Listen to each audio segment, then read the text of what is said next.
Producciones Lavasori presenta. ¿Qué preguntas escrupulosas le haría un hombre graduado universitario a la Watchtower Bible and Tract Society? ¿Qué ángel del Señor o divinidad celestial se ha revelado al cuerpo gobernante de la Watchtower para anunciarles que ellos serían el único canal que Jesús usaría en la tierra para suministrar su alimento espiritual a sus seguidores? Por favor, indicar el nombre de la divinidad, el lugar y fecha de su aparición. Además, indicar el número de testigos oculares del hecho milagroso que proclamaba a la Watchtower como la única religión verdadera y único conducto de Dios. ¿Cómo es eso que la luz se hace cada vez más brillante con el tiempo, cuando en realidad advertimos que las nuevas luces de las fechas del Armagedón anunciadas para 1914 con Russell, la de 1925 por Rutherford y la de 1975 por Fred Franz, jamás se hicieron más brillantes con el tiempo, sino que por el contrario, todas se apagaron completamente? ¿En qué parte de la Biblia se indica que el esclavo fiel y discreto sería representado por un grupo de 9 personas en Brooklyn, Nueva York, llamado el cuerpo gobernante? ¿Será realmente cierto eso que dicen los testigos de Jehová, que solo ellos cumplen fielmente todo lo que mandan las santas escrituras? Russell decía que él era el esclavo fiel y discreto y que Dios lo había escogido para revelar al mundo sus fechas proféticas del Armagedón venidero para 1914, 1915, 1918, y la presencia del Señor para 1874 y el comienzo de los últimos días en 1799. Si su afirmación de ser él el único esclavo fiel y discreto fue cierta, como defienden hoy sus seguidores, ¿por qué entonces resultaron todas sus fechas falsas, cuando sabemos que Dios no miente? ¿Cómo pueden autonombrarse testigos de Jehová individuos que jamás vieron ni escucharon hablar a Jehová a través de su ángel? Que yo sepa, solo los profetas y algunos hombres fieles de la precristiandad tuvieron ese privilegio de oír a Jehová emitiendo sus mandatos orales para su pueblo a través de su ángel, y con ello convertirse estos en los únicos verdaderos testigos de Jehová para el mundo. Isaías 43, versos 12 y 13. ¿En qué parte de las Escrituras Jesús dice que solo la clase ungida puede comer y beber de los emblemas y no así la grande muchedumbre? ¿Y en qué texto bíblico Jesús indica que la grande muchedumbre solo deben oler y pasar los emblemas, sin comerlos ni beberlos? ¿Cómo es posible que una luz antigua que fue descartada en 1927 por haber sido una luz poco brillante sea retomada en el 2008 por la Watchtower como la flamante nueva luz más brillante?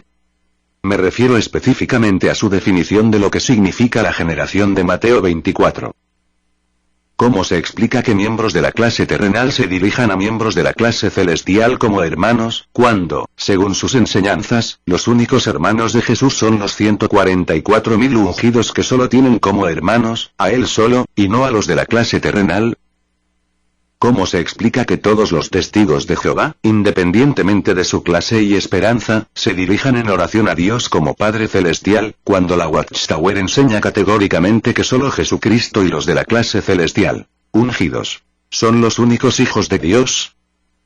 ¿Cómo se explica que habiendo mandado Jesús a bautizar en el nombre del Padre y del Hijo y del Espíritu Santo, los que son bautizados por la Watchtower son solamente sumergidos, sin mencionarles nombre alguno, ni siquiera el del Hijo? Pareciera que el bautismo de la Watchtower fuera solo un refrescante chapuzón. ¿Cómo se explica que la Watchtower resalte en sus congregaciones el lema: aquí no se hacen colectas, cuando por otro lado en su revista La Atalaya están frecuentemente solicitándote que les legues tus bienes inmuebles, tu testamento, tus acciones empresariales, tus joyas, tu fideicomiso, tu seguro de vida, tus cuentas y ahorros bancarios, etc.? La Atalaya, 1 de noviembre del 2000, página 31. ¿Por qué tenemos que aceptar que la salvación verdadera para la humanidad viene de una organización religiosa creada en los Estados Unidos de Norteamérica hace solo 130 años atrás, cuando ésta vino únicamente desde Medio Oriente hace 20 siglos atrás?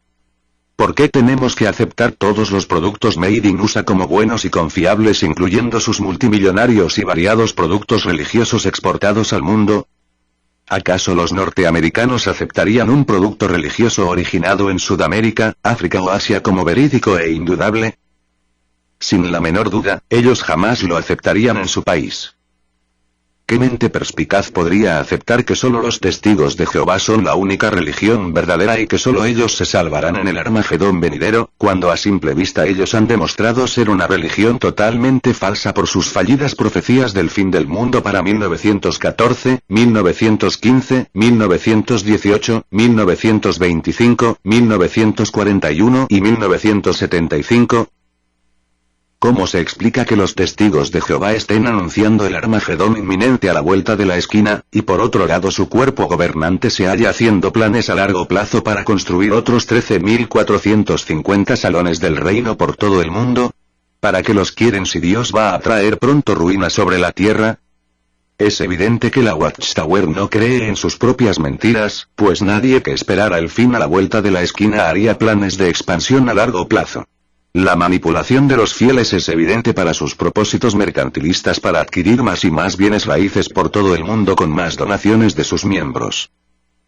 ¿Por qué durante los 129 años de creada la Watchtower por Charles Taze Russell, no ha habido ningún latino de apellido García, o López, o Fernández haz del cuore gobernante que los represente? ¿Es acaso que Jehová es un Dios racista? Si Jesús no cambia, y Él es igual ayer, hoy y siempre, ¿cómo se explica entonces que sus alimentos espirituales dados a su esclavo fiel y discreto en la tierra hayan sido tan fluctuantes y contradictorios?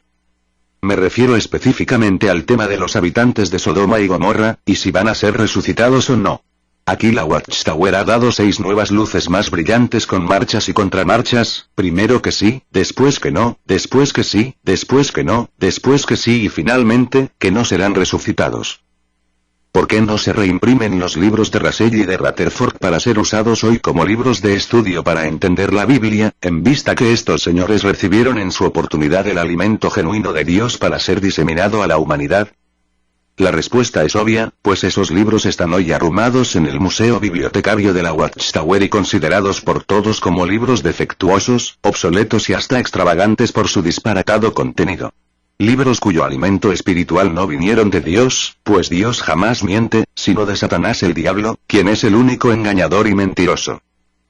¿Cómo se explica que los 144.000 de Apocalipsis capítulos 7 y 14 sea un número literal, pero la nacionalidad israelita de los mismos sea simbólica? O el texto es totalmente literal o es totalmente simbólico, pero no puede ser que el mismo sujeto del texto en mención tenga al mismo tiempo, una parte literal y otra simbólica, para la propia conveniencia doctrinaria de la Watchtower. Si el número es literal, también la es, sin duda alguna, la nacionalidad misma.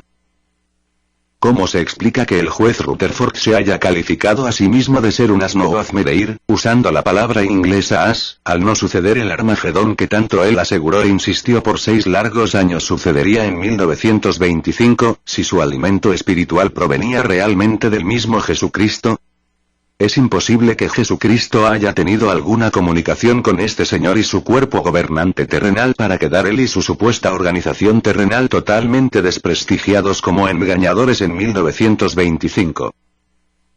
¿Cómo se explica que Jehová haya escogido a un hombre, entre millones, que fuera masón, y que creyera en la numerología ocultista, en la astronomía, la piramidología, la frenología y además tuviera una demanda de divorcio por maltratos psicológicos e infidelidad conyugal con la señorita Ball, según consta en los expedientes de la corte?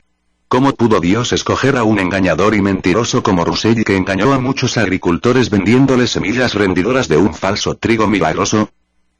¿Por qué creer en Charles Taze Russell como el escogido de Dios, si también salieron en Norteamérica otros competidores como él para escoger, como Ma H. de los Rosacruces en 1880, William Booth con el Ejército de Salvación en 1878, Elena G. de White en 1863 con los Adventistas de Séptimo Día, José Smith en 1853 con los Mormones, William Miller, con los Adventistas en 1818, J. Wesley con los Metodistas en 1791, David Beru de los Hijos de Dios en 1950. ¿Por qué sería Charles Taze Russell el escogido de Dios y no otro norteamericano anglosajón de esta lista? Todos los fundadores de estas sectas decían ser los escogidos por Dios. ¿Raro, no? Es hora de hacer maletas y partir de la Watchtower y no volver nunca más.